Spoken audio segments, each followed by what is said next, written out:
Hello and welcome to my channel, Boo Snakes and More. Today we're going to be talking about the original Lion King movie. So please like this video and subscribe to the channel. And for more videos like this,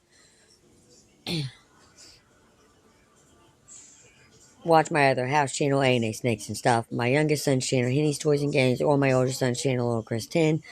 Now let's dive into the video. Mufasa the Lion King is a prequel to the animated 1994 movie and its 2019 remake directed by Barry Jenkins and featuring songs by Lin-Manuel Miranda. The film traces how Mufasa came to be king of the Pride Lands and why Scar ended up so bitter and vengeful toward his older brother. There's so many things that you get to play with here, but you have to be careful because people are so emotional about the original and the reactions are going to come from every direction, said screenwriter Jeff Nathanson. There were probably 10 other things that were left out, and 10 other things we could have done.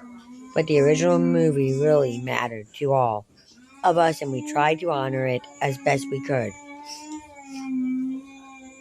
Nathanson walked the times through the questions Mufasa answers about the original Lion King movie. How did Mufasa and Scar become brothers? The movie recounts how, as a cub, Mufasa was traveling with his parents when he was suddenly swept away by river rapids in a flash flood. The orphan is then discovered by another young lion, Tanika, who convinces his mother to take him into their pride. As discussed in more detail below, Tanika was Scar's name before his fall from grace. Mufasa's worldview, compassion, and empathy, all these things felt very different than what you'd expect from a king, said Nathanson. I thought maybe his upbringing wasn't as traditional as one might think. What happened to him? And how did he end up being somebody who was a wise and powerful leader, but also such a great father?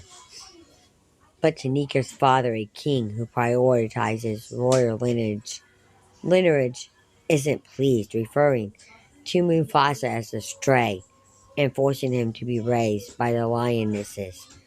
Nevertheless, Tanika is thrilled to have a sibling and a new best friend, and sweetly vows to protect their bond forever. It's very much a love story between these two brothers, added Nathanson. We wanted to really capture what it's like when you're young and you have somebody who understands you more than anybody else. It's bittersweet because you know what's going to happen and where it's all headed. But at least for this moment in time, everything was okay. Hi. What did Mufasa's cliffside climb once mean? Fans of the 1994 movie know the moment well. In the midst of a chaotic stampede set off by Scar, Mufasa attempts to climb up a cliff and calls out to his brother to help pull him up. Instead, Scar digs his claws into his paws and flings him to his death. The interaction that ends Mufasa's life in The Lion King is actually what saves him in Mufasa. Tanika first places his claws into Mufasa's paws to pull him up from the river and nearly evade some hungry crocodiles. Later on, the two cubs even make jokes about stampedes.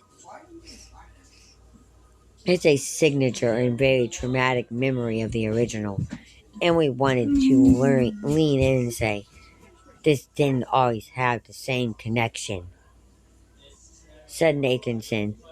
Of redefining the visual, we're trying to play with your memories and your expectations, giving people enough of what you know and came for, but also surprise you with new things. How did Mufasa and Tanika fall out? Mufasa outlines how their brotherly bond wasn't fractured in just one way. Because Mufasa, as an unwelcome stray, was forced to be raised by the pride's lionesses, he grew close to Tanika's mother and accompanied her while hunting. At one point, he saves her from an attack by another pride, a gesture that finally wins the favor of Tanika's father. Tanika, who was nearby when his mother was being attacked, fled in fear. Under threat from that violent, competing pride, Tanequa's father commands him to flee for his safety, with Mufasa as his protector.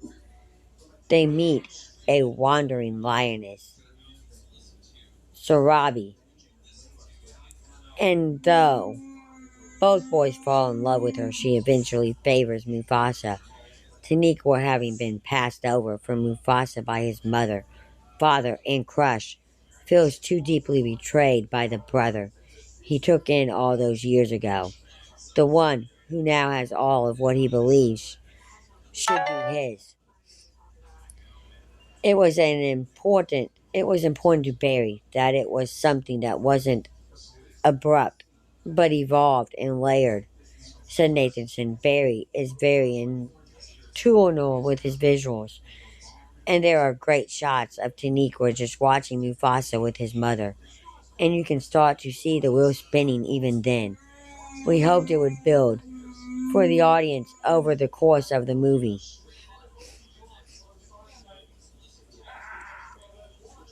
Where did Rafiki come from? Mufasa also shows that the wise Mandro Rafiki who was born with a limp was previously ostracized by a troop of baboons because his visions predicted that their home would be repeatedly attacked by a cheetah, even though Rafiki often helps his fellow primates by healing them and leading them to water in their dry season. They believe his powers are nefarious and vote to banish him. Rafiki then crosses paths with Mufasa, Tanika, Sarabi, and her familiar flying protector Zazu, and the five of them proceed as a motley crew of wanderers. They all only have a few scenes together, but they're lovely moments because you see how bonded they all are once they find each other, said Nathanson. While they're on the road, Rafiki finds his iconic walking stick and carries it all the way to their destination.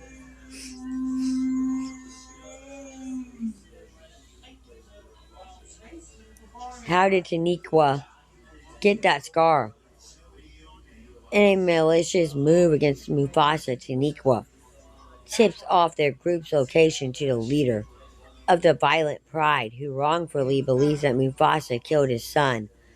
The leader follows them to the peaceful Pride lands and goes toe to toe with Mufasa. But just as the leader is about to strike, Taniqua remembers the time he didn't rescue his mother, and in a moment of courage, leaps in front of Mufasa to take the leader's attack on his face. The blow results in a massive scar. He's betrayed his brother, but at this moment, he's redeeming himself in some way, said Nathanson. A lot of thought went into it, and we needed it to be something that felt organic to the story.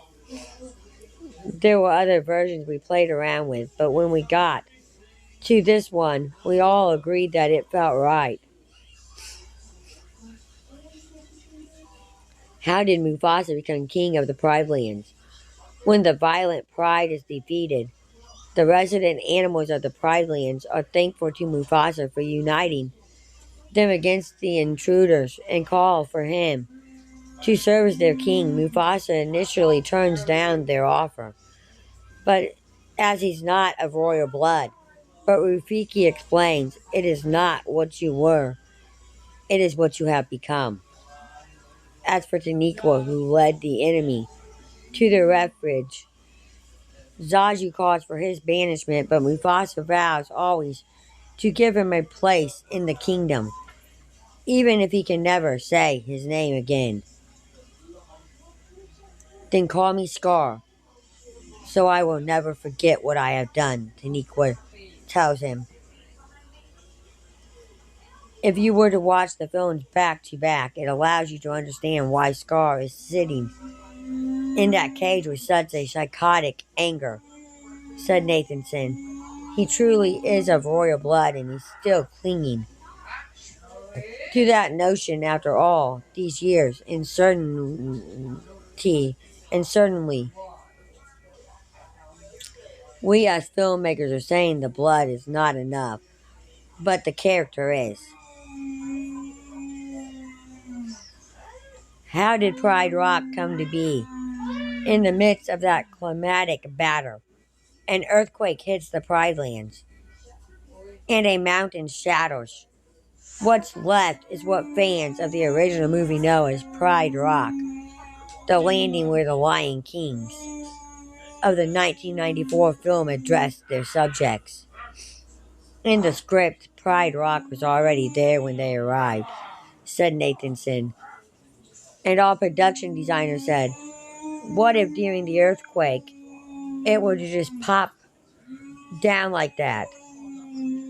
It was just such a beautiful image and certainly a beautiful idea. And now it's one of my favorite little pieces of the movie.